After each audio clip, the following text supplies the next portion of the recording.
বেয়া হ'ব কিছুমান ডক্টৰ আমাৰ কোকৰাঝাৰত আছে যে তেওঁলোকে প্ৰেক্টিছ কৰে প্ৰাইভেটত ভালকৈ যে চৰকাৰী কাম কৰি আছে মোৰ স্পষ্ট কথা যদি চৰকাৰী চাকৰি কৰিবলৈ ইচ্ছা আছে তেনেহ'লে চৰকাৰৰ কৰ্মক্ষেত্ৰত ভালকৈ কনচেনট্ৰেট কৰক চৰকাৰী কাম বাদ দি পেলাই প্ৰাইভেটত প্ৰেক্টিছ কৰা চৰকাৰী হস্পিটেলত আহি পেলাই পেচেণ্টসকলক ট্ৰিটমেণ্ট নকৰা এইটো নহ'ব সেইকাৰণে মোৰ লিষ্টত 2-3 ডক্টৰৰ নাম ইতিমধ্যে আছে खुलुमबाय बयनिसिमबो गोथार बे क्रिसमास दिननि आं गाहाम हामलायथि जासिदों जे नोंथांमोननि जिउआव नैबे गोथार क्रिसमास एबा बर'दिना बयनिबो न'खरावहाय गोजोन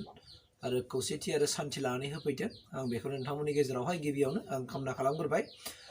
बेनि गेजेरजों जे नोंथांमोननि गेजेराव आं बेखौनो मिथिहोनो नागिरदों बाथ्राया जाहैबाय मा नोंथांमोना नुदों जे बिटिआर नि सिङाव थानाय जेनाखि बिटिआर निनो सदर टाउन क'क्राझार मा मिथियै रावबो गैया बे क'क्राझार टाउनाव जेनाखि आर.एन.बि. रुपनाथ ब्रह्म मेम'रियेल जेनाखि हस्पिटाल दङ बे मोनसे सरकारि हस्पिटाल बे हस्पिटालावहाय मोनसे घटना जानानै थांबाय नोंथांमोनाथ' मिथिदों जे मा एक्सपायार जानाय मुलिखौहाय मेडिसिनखौ बाव सासे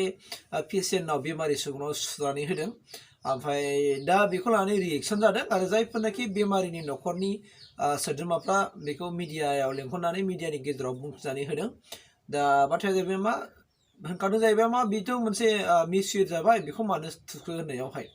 माने मास मोनसे बारबायमोन जाहैबाय दा बावहाय जेबो जाया होननानै नार्सफ्रा बुंदों होननानै बुंदों स' बेनिखायनो न'खरनि बिगुमाया एसेबां गोजोननाय मोनाखै स' बेनिखायनो लासैनो उनावहाय मा जाबाय जे बेमारिनि सानायाबो बारा जादों होननानै मिथिनो मोननायखाय दा बिथांमोना हयथ' मिडियानि गेजेरजों बेखौ फोरमायथिनानै होबाय आरो लोगो लोगो बे मेसेजआ ओइबासिनो जेनाखि बिटिआरनि इएम जेनाखि अरुप दे बे सारनियावसिम थांबाय आरो थांनाय लोगो लोगो अरुप दे जेनाखि मेडिकेल सावस्रि बिफाननि इएम मावफुं सोद्रोमा अरुप देया लोगो लोगो हस्पिटालाव भिजिट खालामफैदों भिजिट खालामफैनानै बेमारिजों बाय फननि गेजेरजों बिथाङा कन्टेक्ट खालामदों आरो खौरां लादों जे दा बेरामिया माबायदि हालोदाव दङ होननानै ओमफ्राय बेनि उनावहाय बिथाङा इनभेस्टिगेसन खालामबाय नायबिजिरबाय आरो लोगो हमबाय बेनि गेजेराव मिथिदों जे मा बिथाङा आरो मिडियानि गेजेरजों जेनाखि अरुप देया बुंथिनानै होदों जे बेफोरबायदिनो जाथाया दिनैल' जाथाय नङा होननानै बुंदों माने सिगांनिफ्रायनो बेफोरबायदि जाथाया जाबोबाय थादों ओमफ्राय बेनि गेजेरावहाय मा मा बाथ्रा बुंबावा अरुप देया नोंथांमोना खोनासंदो आं नोंथांमोननि गेजेरावहाय अरुप देनि जेनाखि बुंनाय बेखौ नोंथांमोननि गेजेराव आं खिन्थानानै होनोसै स' बिनि सिगां आं नोंथांमोनखौ भिडिअखौ नायनायनि उनावहाय आं नोंथांमोननि गेजेरावहाय माखासे बाथ्राखौ शेयार खालामफिनगोन स' फैदो अब्ला भिडिअखौ नायनोसै যেতিয়া নিউজটো পালোঁ নিউজ মানে মই সংবাদটো পালোঁ যে এজন কৰ্কট বেমাৰী এগৰাকী মহিলা যোৱাকালি ৰাতি আপোনাৰ এক্সপায়াৰ্ড চেলাইন দি দিছে সেইটো মানে খুব অত্যন্ত দুঃখজনক অত্যন্ত পেথেটিক কাৰণ আমি কেতিয়াবা মেডিচিন ল'লে এক্সপায়াৰ্ড বা আনএক্সপায়াৰ্ড এলিট এইবিলাক আমি চাই লওঁ কিন্তু হস্পিটেলত এইবিলাক যে অথৰিটি আছে এই অথৰিটিসকলে সদায় মানে যোন ফাৰ্মাচিষ্ট আছে বা যোন ইনচাৰ্জ আছে তেওঁলোকৰ চাব লাগে যে কোনটো মেডিচিন এক্সপায়াৰ্ড হ'বলৈ গৈ আছে কোনটো মেডিচিন 1 মাহ বাকী আছে বা এসপ্তাহ বাকী আছে তো আগৰ পৰাই মানে মানে চিজিল কৰিব লাগে কৰি পেলাই ঠিক ঠাক ৰাখিব লাগে এতিয়া ইমান মানে আশা আৰু মানে সপোন লৈ পেলাই হস্পিটেলত আহে ডক্টৰৰ পৰা ট্ৰিটমেণ্ট ল'বৰ কাৰণে এতিয়া হস্পিটেল আহি যদি এনেকুৱা